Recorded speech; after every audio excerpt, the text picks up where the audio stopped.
কোথায় আপনাদের সেন্টার? আমাদের 72 অ্যাসেম্বলি, রাধানগর ভাটপাড়া অঙ্গনারী সেন্টার।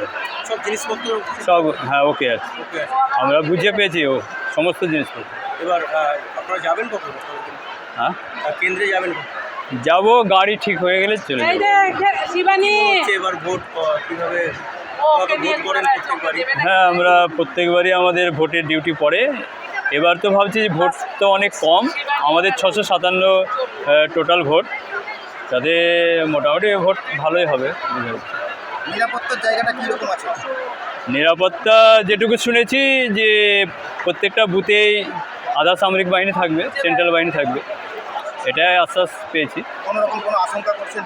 না, আমরা কোনো আশঙ্কা করছি না, এই মুহূর্তে কোনো আশঙ্কার করছি না। নির্বাচন কমিশনের তরফ থেকে কি ব্যবস্থা কিছু গ্রহণ করা হয়েছে?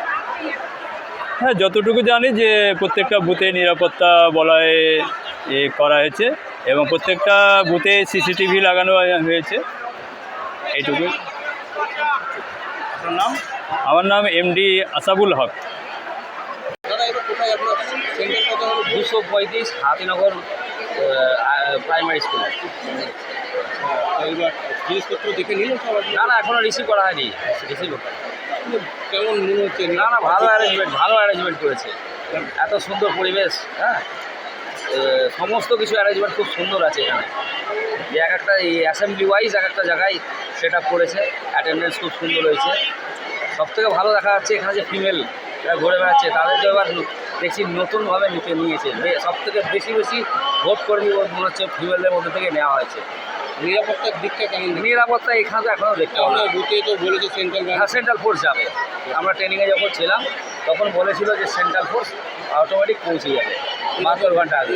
কোনো দুশ্চিন্তা বা না না, কোনো দুশ্চিন্তা নাই। ক্যামেরা থাকবে, ওয়েব ক্যামেরা থাকবে, পোলিং স্টেশনের ভিতরে থাকবে, বাইরে থাকবে, এবং 2 টায়ারে বোধহয় আইডেন্টি চেক হবে। এর থেকে আর কি চাই? আমার নাম রতিন কুমার সরকার।